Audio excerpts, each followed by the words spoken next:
सबैलाई नमस्ते। हजुरहरुलाई यस च्यानलमा स्वागत छ। आज म हजुरहरु समक्ष नेपाल राष्ट्र बैंकको प्रशासन सेवा तर्फको सहायक द्वितीयको खुला प्रतियोगितात्मक लिखित परीक्षाको पूर्व योग्यता र तथा विषयगतको पाठ्यक्रम सम्बन्धी नयाँ भिडियो लिएर उपस्थित भएको छु।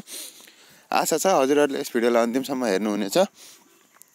भिडियो सुरु गर्नु पूर्व यदि हजुरहरुले यस च्यानललाई सब्स्क्राइब गर्नुभएको छैन भने सब्स्क्राइब गर्नु होला र नजिकै रहेको बेल आइकन प्रेस गरेर अलमा थिच्न नभुल्नु होला, ताकि पछि आउने यस्तै खालका भिडियोहरु हजुरहरुले मिस गर्नुहुने छैन। अब लाग्यो भिडियोतर्फ। नेपाल राष्ट्र बैंक जनशक्ति व्यवस्थापन विभाग प्रशासन सेवा तर्फको सहायक द्वितीय पद खुल्ला प्रतियोगितात्मक लिखित परीक्षा पूर्व योग्यता तथा विषयगतको पाठ्यक्रम तथा परीक्षा योजना भनेको छ। यसमा चाहिँ तीनवटा चरण हुनेछन्, जसमा चाहिँ प्रथम चरण, द्वितीय चरण र तृतीय चरण। प्रथम चरण चाहिँ पूर्व योग्यता परीक्षा भनेको छ, प्री टेस्ट, जुन चाहिँ 100 पूर्णाङ्कको हुनेछ। त्यसैगरी द्वितीय चरणमा चाहिँ लिखित एक्जाम हुन्छ, जसमा प्रथम पत्र र द्वितीय पत्र हुन्छ। प्रथम पत्रमा हजुरहरुले बैंकिङ र लेखा, गणित तथा कम्प्युटर विषयको हुन्छ भने सेकेन्डमा चाहिँ अर्थशास्त्र, व्यवस्थापन र बैंकिङ कानुनहरुको विषयमा गरेर 200 पूर्णाङ्कको एक्जाम हुन्छ। त्यसैगरी तृतीय चरणमा चाहिँ अन्तर्वार्ता हुन्छ, जुन चाहिँ 30 पूर्णाङ्कको हुने गर्दछ।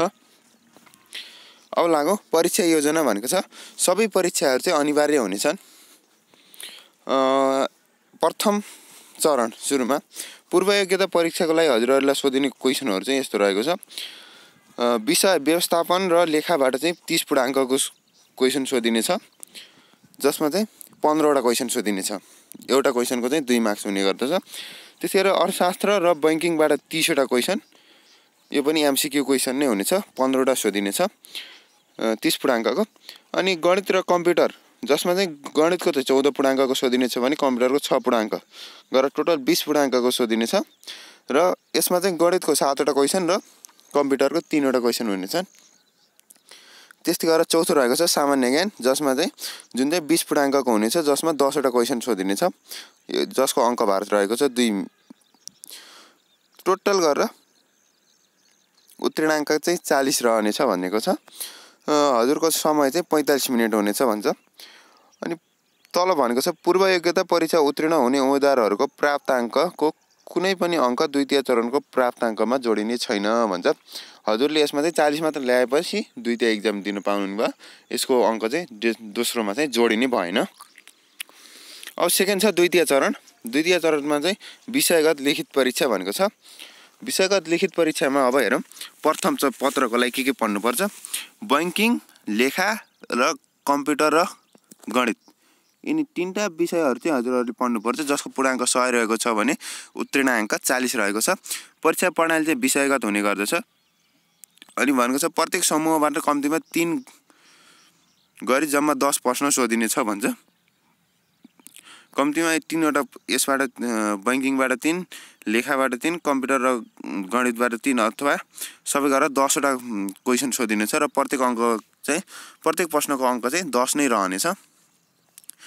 अनि समय भनेको छ 3 घण्टा रहेको छ यसको समय। त्यसैगरी द्वितीय चरणमा रहेको छ पत्र चाहिँ अर्थशास्त्र, व्यवस्थापन, बैंकिङ कानुन र नीतिहरू, यिनीबाट चाहिँ 100 पूर्णाङ्कको हुनेछ। अनि उत्तीर्णाङ्क चाहिँ 40। यसमा पनि सेम रहेको छ।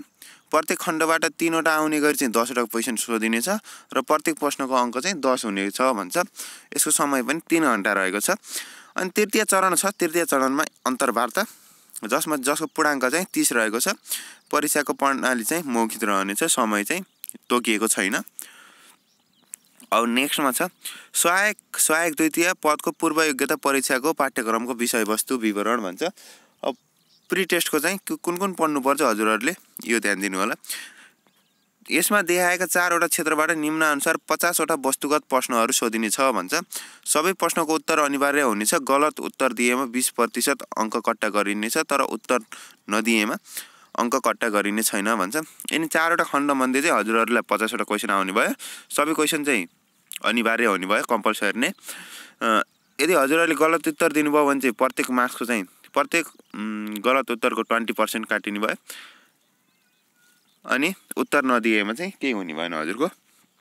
अब सुरुमा रहेछ म्यानेजमेन्ट एन्ड अकाउन्टिङ भनेको छ, जसमा चाहिँ 15 वटा क्वेशन छन् र एउटा क्वेशनको चाहिँ 2 नम्बर रहेको छ, टोटल 30 नम्बरको।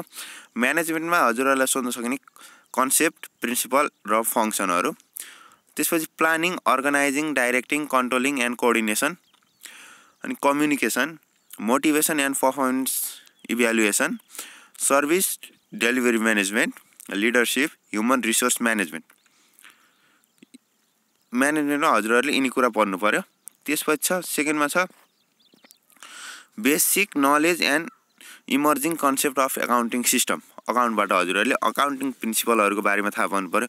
टाइप्स अफ अकाउन्ट अनि concept of audit, internal control system, ratio analysis जसमा चाहिँ liquidity ratio, turnover ratio, profitability ratio, solvency ratio यसको बारेमा थाहा पाउनु पर्यो। अनि इन्भेन्ट्री म्यानेजमेन्टको बारेमा जानकारी हुनु पर्यो। अनि financial statement, profit and loss account, balance sheet, cash flow statement अनि कन्सेप्ट अफ गभर्नमेन्ट अकाउन्टिङ यो सम्बन्धी हजुरहरूले पढ्नु पर्यो। यति पढ्नु हो भने चाहिँ हजुरहरूको 30 मार्क्स आइहाल्यो। अनि अर्को रहेको छ इकोनोमिक्स एन्ड ब्याङ्किङबाट चाहिँ 15वटा क्वेसन आउनेछ र प्रत्येकको चाहिँ 2 नम्बर हुनेछ। जसमा चाहिँ हजुरहरूले इकोनोमिक्समा पढ्नु पर्ने भनेको concept of economic, macro and micro इकोनोमिक्सको बारेमा पढ्नु पर्यो। Faces the Nepalese economics. त्यसपछि म्याक्रो इकोनोमिक्स इन्डिकेटर्स जसमा चाहिँ GDP, GNP, SDI, per capital income, investment, consumption, saving, inflation, public डेब्ट, foreign trade, remittance, BOP, price index, foreign exchange यसको बारेमा पढ्नु पर्यो। अनि नेक्स्टमा चाहिँ रिसेन्ट इकोनोमिक अफेयर्सको बारेमा पढ्नु पर्यो। अनि monetary and physical policy, trade policy, industrial policy, commercial policy यसको बारेमा पढ्नु पर्यो। अनि ब्याङ्किङमा हजुरहरूले पढ्नुपर्ने भनेको चाहिँ नेपाल राष्ट्र ब्याङ्कको हिस्ट्री, अर्गनाइजेसनल स्ट्रक्चर कस्तो छ, फङ्सन के छ, अब्जेक्टिभहरू के छ। त्यसपछि ब्याङ्किङ एन्ड फाइनेन्सियल इन्स्टिट्युसनहरूको हिस्ट्री र फङ्सनको बारेमा पढ्नु पर्यो। अनि banking rule and regulation, Nepal Rastra bank act 2058, bank and financial institution act AML CFT, अनि फरेन एक्सचेन्ज रेगुलेसन एक्ट 2019 यसको बारेमा पढ्नु पर्यो। Financial assets and financial inclusion, use of technology यसको बारेमा पढ्नु पर्यो। Capital market, money market and insurance concept, history र फङ्सनको बारेमा जान्नु पर्यो। त्यस्तै गरी फाइनेन्सियल लिटरेसीको बारेमा जान्नु पर्यो हजुरहरूले। योबाट चाहिँ हजुरहरूको 15वटा क्वेसन आउनेछ। अब आयो mathematics and information communication technology, math र कम्प्युटरबाट हजुरहरूलाई 10वटा क्वेसन सोधिनेछ र प्रत्येक अङ्कको चाहिँ 2 अङ्क प्राप्त हुनेछ। अनि म्याथमेटिक्समा चाहिँ 7वटा क्वेसन सोधिन्छ जसमा चाहिँ integers, utility method, unitary method, fraction and decimal, simple interest, percentage, profit and loss, ratio and proportion, त्यसपछि statistics, mean, median, mode, standard deviation, indicates अनि LCM, SCM योबाट चाहिँ हजुरहरूले 7वटा क्वेसन सोधिनेछ। र कम्प्युटरबाट चाहिँ हजुरहरूको कम्प्युटर कन्सेप्ट, हिस्ट्री र यसको टाइप, प्रकारहरू, कम्प्युटर हार्डवेयर र सफ्टवेयर सम्बन्धी जानकारीहरू, त्यसपछि कम्प्युटर फङ्सन फन्डामेन्ट्स एन्ड टर्मिनोलोजिजबाट हजुरहरूलाई सोध्न सकिने भयो। अनि अपरेटिङ सिस्टम सम्बन्धी, कम्प्युटर एब्रिभिएसनको बारेमा, त्यसपछि बेसिक सेक्युरिटी कन्सेप्टको बारेमा, अफिस सिस्टमको बारेमा चाहिँ यिनी मध्येबाट चाहिँ हजुरहरूलाई 3वटा क्वेसन सोधिनेछ। अनि त्यस्तै गरेर सामान्य ज्ञान रहेको छ। सामान्य ज्ञानबाट हजुरहरूलाई 10वटा क्वेसन सोधिनेछ। सामान्य ज्ञानमा हजुरहरूलाई सुरुमा रहेको छ भूगोल सम्बन्धी। भूगोल सम्बन्धीमा चाहिँ विश्वको भूगोलको सामान्य जानकारी, त्यसपछि नेपालको भूगोल जसमा चाहिँ प्राकृतिक स्रोतहरूको किसिम र विशेषताहरू के छन्, भौगोलिक अवस्था र स्वरूप, किसिम र विशेषताहरू, त्यसपछि भौगोलिक विविधता र जनजीवन सम्बन्धी। अनि 2मा चाहिँ इतिहास, सांस्कृतिक, सामाजिक, राजनीतिक र आर्थिक व्यवस्था सम्बन्धी भनेको छ जसमा छ विश्वका प्रमुख ऐतिहासिक घटनाहरू के हुन्, नेपालको इतिहास, संस्कृति र सामाजिक व्यवस्थापनमा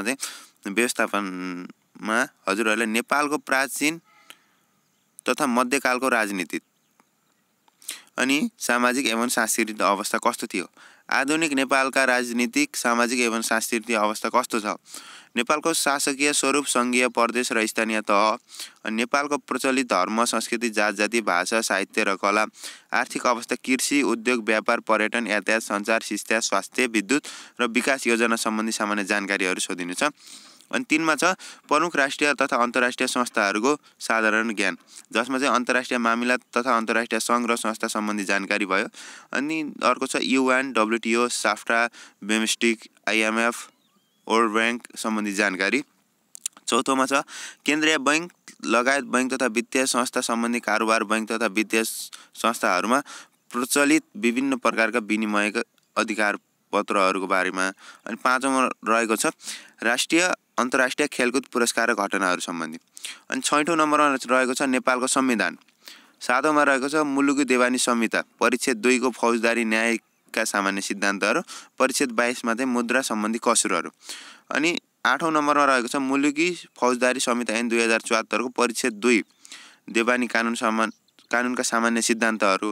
अनि सम्पत्ति सम्बन्धी कानुन, परिच्छेद 1 सम्पत्ति सम्बन्धी सामान्य व्यवस्था, परिच्छेद 13 हायर पर्चेज करार सम्बन्धी व्यवस्था, परिच्छेद 15 व्यवहार सम्बन्धी व्यवस्था। योबाट चाहिँ हजुरहरूलाई 10 वटा क्वेसन सोधिनेछ।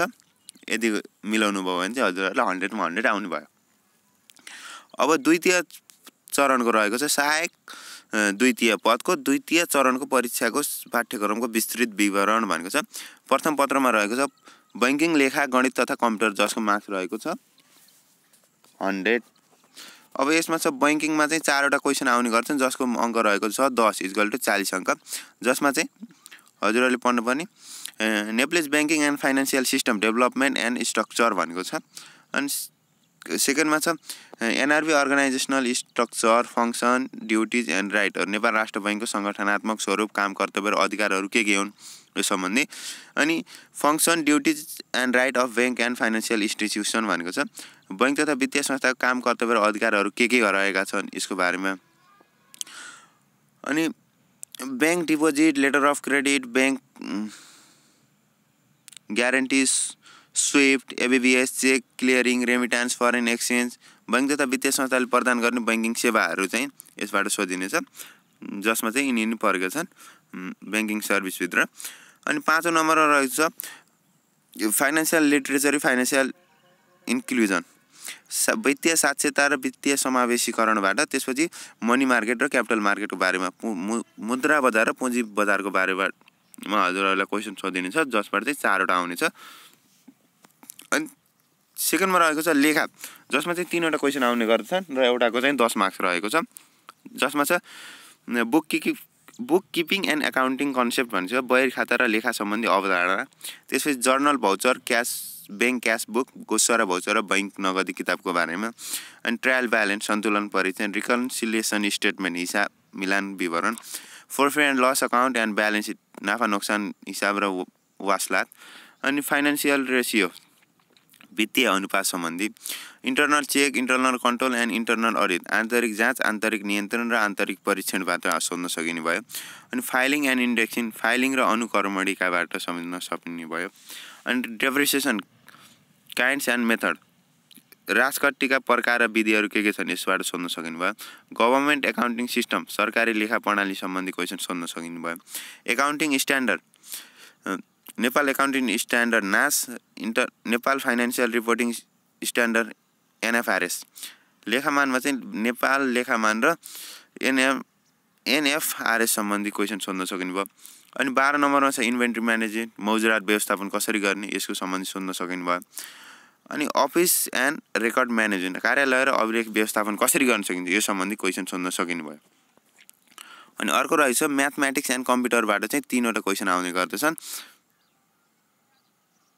जसमा चाहिँ म्याथमेटिक्सबाट 3 वटा मध्ये चाहिँ 5 नम्बरको गरेर 4 वटा क्वेसन आउने गर्दछ, जसको पूर्णाङ्क रहेको छ 20, जसमा चाहिँ युनिटरी मेथडबाट, अनि interest calculation, simple interest calculation, जसमा चाहिँ सिम्पल इन्ट्रेस्ट र कम्पाउन्ड इन्ट्रेस्ट, त्यसपछि टाइम एन्ड वर्कबाट, अनि discount and commission, area and measurement, main median mode, standard deviation and price index, अनि डाटा कलेक्सन, एनालाइसिस एन्ड रेकर्डिङबाट चाहिँ हजुरहरूलाई 4 वटा क्वेसन आउने भयो, जसको चाहिँ एउटा क्वेसन गरे बापत 5 मार्क्स पाउनुहुने भयो।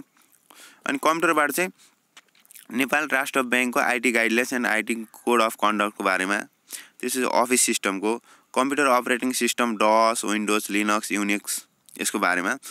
अनि हजुरलाई रहेको छ general information of database IT सेक्युरिटीको बारेमा, अनि concept of internet, intranet, extranet र इमेल सम्बन्धीबाट चाहिँ 2वटा क्वेसन आउने भयो, जसको अङ्क रहेको छ 5। टोटल गर्नुभयो भने 10 मार्क्स। अनि दोस्रो पेपर रहेको छ अर्थशास्त्र, व्यवस्थापन, बैंकिङ कानुन र नीतिहरूबाट चाहिँ 100 मार्क्स, जसमा अर्थशास्त्रबाट चाहिँ 4वटा क्वेसन आउने भयो, जसको अङ्क रहेको छ 10। जसमा हजुरहरूले पढ्नु पर्ने भनेको कन्सेप्ट अफ इकोनोमिक्स, जसमा चाहिँ 2टै पर्यो, सूक्ष्म र बृहत, macro economics and micro economics. त्यसपछि फेसेस द नेप्लिज इकोनोमी, त्यसपछि micro economics indicators, GDP, GNP, SDI, per capital income, investment, consumption, saving, inflation, public debt, foreign trade, remittance, BOP, price index, forex exchange सम्बन्धी। अनि monetary and fiscal policies भन्छ। अनि challenges of economic development in Nepal कस्तो रहेको छ, planning and economic development, government budget, its type and importance, अनि financial sector reform, अनि role of world bank, ADB, AIB, IMF in economic development of Nepal भनेको छ। योबाट चाहिँ हजुरहरूलाई 4वटा क्वेसन सोधिनु भयो।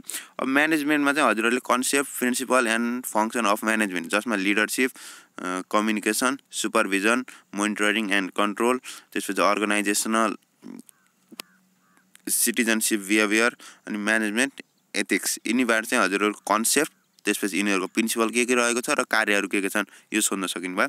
अनि सेकेन्डमा चाहिँ एचआरएम, ह्युमन रिसोर्स म्यानेजमेन्टको कन्सेप्ट र फङ्सनमा चाहिँ हजुरहरूले पर्फर्मेन्स अफर्टाइज एन्ड रिवार्ड सिस्टम, अनि motivation, Nepal Rastra bank employee बायोलज, योबाट चाहिँ हजुरहरू कन्सेप्ट र फङ्सनहरू सोधिनु भयो।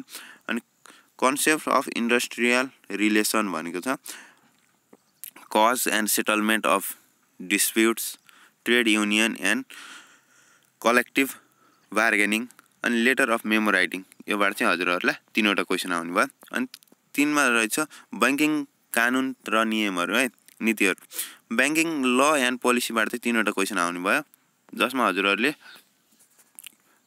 कन्स्टिट्युसन अफ नेपालको संविधान, नेपाल राष्ट्र ब्याङ्क एक्ट, अनि Nepal bank and financial institution act, banking offence and punishment act भन्छ, त्यसपछि anti money laundering act, company act, foreign exchange regulation act, mergers and acquisition bylaws, त्यसपछि भएको मोनिटरी एन्ड फिजिकल पोलिसी। यसमा चाहिँ हजुरहरूले धेरै जस्तो एक्ट नै सोध्ने गर्दछ। त्यही भएर यति पढ्नुभयो भने हजुरहरूले चाहिँ नेपाल राष्ट्र ब्याङ्कको सहायक द्वितीय पदमा चाहिँ नाम निकाल्नुहुनेछ भन्ने आश लिएको छु। भिडियो हेरिदिनु भएकोमा धन्यवाद। हजुरहरूले यो भिडियो कस्तो लाग्यो कमेन्ट गर्न नभुल्नु होला। यस्तै खालको भिडियो हेर्नको लागि हजुरहरूले यस च्यानललाई सब्स्क्राइब पनि गर्न नभुल्नु होला। अब अनि अर्को भिडियोमा भेट्नेछौँ, तबसम्मको लागि बाई बाई।